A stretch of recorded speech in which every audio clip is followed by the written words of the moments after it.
បាទសូមជម្រាបសួរបងប្អូនអរគ្នាថ្ងៃនេះខ្ញុំនិយាយពីរឿងសាំងឡើងថ្លៃណាហើយយើងដឹងថាវិធានការបរដ្ឋាភិបាលហ្នឹងគឺប្រកាសថាយើងនឹងមានការសំចៃ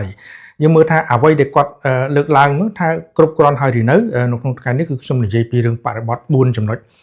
ធំនៅពេលដែលសាំងឡើងថ្លៃតើរដ្ឋាភិបាលត្រូវធ្វើអីខ្លះដើម្បីការពារ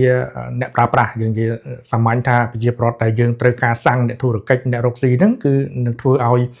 ថ្លៃដើមនៃការធ្វើចំនួនអីហ្នឹងគឺឡើងថ្លៃទំនិញឡើងថ្លៃទៅតាមថ្លៃសាំងនឹងដែរអញ្ចឹងយើងនៅមើលនៅក្នុងពេលចំពោះមុខហ្នឹងគឺមានការជជែកគ្នាច្រើនពីរឿងថ្លៃសាំងនៅក្នុងប្រទេសកម្ពុជាមានអ្នកខ្លះក៏បំផោងតម្លៃទៅមានអ្នកខ្លះគ្រាន់តែថតរូបមួយស្លឹកពីរស្លឹកទៅយើងថាមានអ្នកស្តុកទុកសាំងអីហ្នឹងនាំគ្នាផ្អើលតាមណាអញ្ចឹងខ្ញុំសូមបញ្យល់4ចំណុចធំតាក់ទងទៅនឹងទូនទីរបស់រដ្ឋាភិបាលកម្ពុជាជាពិសេសគឺក្រសួងដែលពាក់ព័ន្ធហ្នឹងត្រូវធ្វើម៉េចដើម្បីការពារកុំឲ្យថ្លៃសាំងនឹងឡើងថ្លៃឬក៏ការពារផលប្រយោជន៍អ្នកប្រើប្រាស់ស្របពេលថ្លៃសាំងនឹងឡើងថ្លៃបងប្អូនអាចមើលរឿង4ចំណុចសំខាន់ដែលខ្ញុំនឹងបញ្យល់មួយហ្នឹងទី1ហ្នឹងគឺយើងនិយាយពីមើលបើសិនជាយើងមើលរឿងការខ្លំមើលថ្លៃសាំងនៅក្នុងប្រទេសកម្ពុជាអញ្ចឹងយើងសួរថាការខ្លំមើលថ្លៃសាំងនៅក្នុងប្រទេសកម្ពុជាតើស្ថាប័នក្រសួងពាក់ព័ន្ធត្រូវធ្វើម៉េចអញ្ចឹងប្រកាសយើងត្រូវតាក់ទងជាមួយនឹងក្រុមហ៊ុនសាំងអញ្ចឹងត្រូវមានតំណែងខាងក្រុមហ៊ុនសាំងហ្នឹងគឺតាក់ទងទៅនឹងរឿងអីរឿងតាក់ទងទៅនឹងរឿងការគ្រប់គ្រងឬក៏តាក់ទងទៅនឹងរឿងថ្លៃដើមហើយនឹងការកំណត់ថ្លៃអញ្ចឹងយើងត្រូវតែមើលអំពីរឿងការគ្រប់គ្រងសាំងនៅក្នុងប្រទេសកម្ពុជាអញ្ចឹងតើខ្វះខាតឬអត់ទោះបីជាថ្លៃសាំងនៅលើពិភពលោកថ្លៃមែនប៉ុន្តែយើងត្រូវមានស្ថិរភាពមួយដែរការតាក់ទងទៅនឹងការគ្រប់គ្រងសាំងនៅក្នុងប្រទេសកម្ពុជានឹងយើងត្រូវធ្វើការជាមួយនឹងនៅពេលដែលការពារដើម្បីកុំឲ្យថាយើង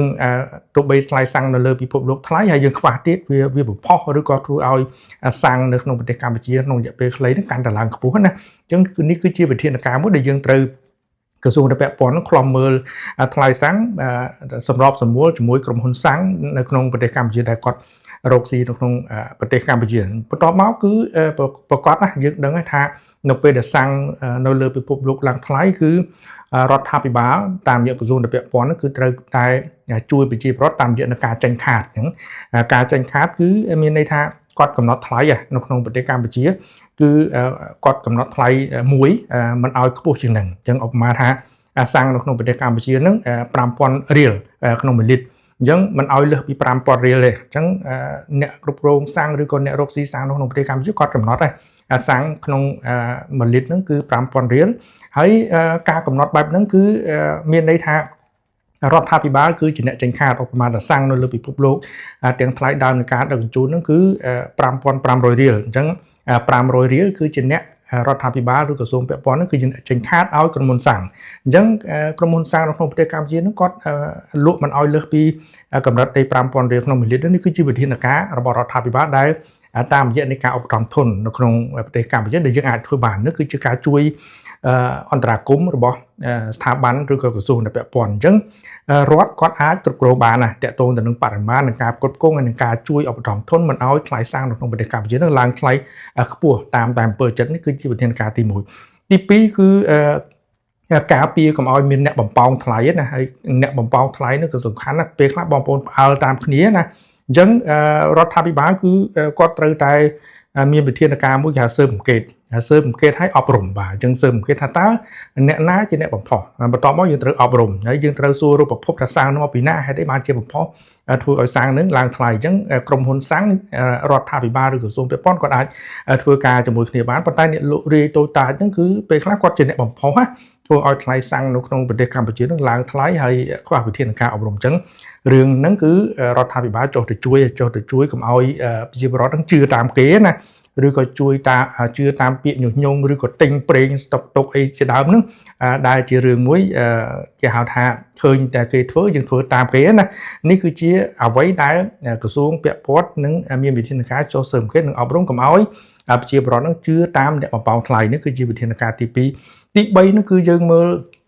ប្រកាសជារដ្ឋាភិបាលជួយអ្នកដែលលំបាកនៅពេលដែលសាំងឡើងថ្លៃទៅគឺប៉ះពាល់ជីវភាពរស់នៅរបស់ប្រជាពលរដ្ឋជាពិសេសនោះគឺប្រជាពលរដ្ឋក្រីក្រអញ្ចឹងគាត់ត្រូវជួយតាមរូបភាពអាចជួយជាលក្ខណៈមួយគ្រប់គ្រងទៅនឹងវិស័យ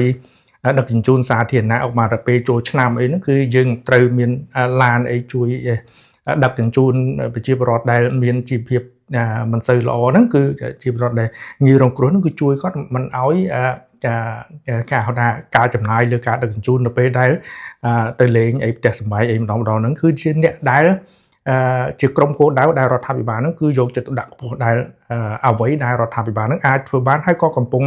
ធ្វើកន្លងមកដែរទី4បងប្អូនអាចមើលរឿងការប្រើប្រាស់ជំនួសហើយនឹងសន្សំសំចៃណាការប្រើប្រាស់ជំនួសនៅពេលដែលរដ្ឋាភិបាលថាសន្សំសំចៃហើយនឹងការប្រើប្រាស់ជំនួសយើងសួរថាស្ថានភាពដែលអ្វីដែលកម្ពុជាអាចជំនួសបានហ្នឹងយើងមានស្ថានភាពបែបណាតើយើងអាចធ្វើបានទេដោយសារតែឥឡូវហ្នឹងគឺប្រទេសកម្ពុជាជាអ្នកដែលជាប្រទេសដែលនាំចូលប្រេងបាទយើងមិនអាចផលិតប្រេងអីមកទេខ្លួនឯងទេយើងអត់ដល់ពេលយើងអាចថ្ងៃមុខយើងអាចធ្វើផលិតប្រេងខ្លួនឯងយើង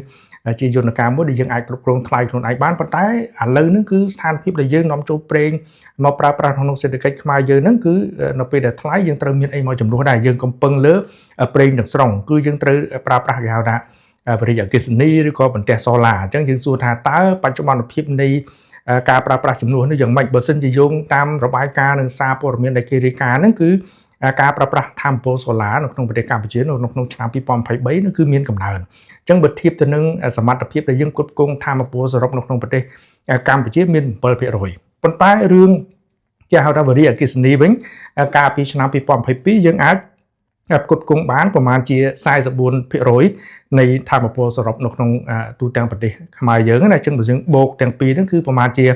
50%ដែលយើងអាចផ្គត់ផ្គង់អានេះគឺជាថាមពលជំនួសណាដែលនៅពេលដែលប្រេងឡើងថ្លៃយើងមានអីមកជំនួសអញ្ចឹងបានជាវិធានការប្រើប្រាស់ជំនួសហើយនឹងការសន្សំសំចៃហ្នឹងគឺយើងអាចទប់ទល់បានអញ្ចឹងយើងនឹងប្រឹងប្រែងផលិតថាមពលកកើតឡើងវិញឬក៏វិរិយអគ្គិសនីឬក៏បន្ទះសូឡាហ្នឹងគឺជាវិធានការមួយដែលយើងអាចជំនួសនៅពេលដែលពិភពលោកមានការប្រែប្រួលនៃបញ្ហានៃប្រេងឡើងថ្លៃអីជាដើមហ្នឹងបាទនេះគឺជាវិធានការ4ចំណុចដែលរដ្ឋាភិបាលនឹងអាចធ្វើបានហើយគឺជាអ្វីដែលប្រទេសកម្ពុជាឬក្រសួងពាក់ព័ន្ធបានបង្ហាញថាប្រជាពលរដ្ឋខ្មែរយើងកុំភ័យបាទឬក៏កុំជឿតាម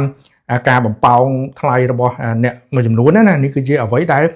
គាត់តែងតែបញ្យល់ហើយបង្ហាញសាធារណជនហ្នឹងក៏ឲ្យគាត់បានដឹងនេះគឺជាអ្វីដែលខ្ញុំចែកម្លែកប្រាប់បងប្អូនហ្នឹងគ្រាន់តែជាការបញ្យល់ព័ត៌មានបឋមនេះថា4ចំណុចនេះគឺជាអ្វីដែលប្រទេសកម្ពុជានឹងធ្វើបានបាទសម្រាប់ឲ្យបងប្អូនយកទៅពិចារណាបាទសូមអរគុណច្រើន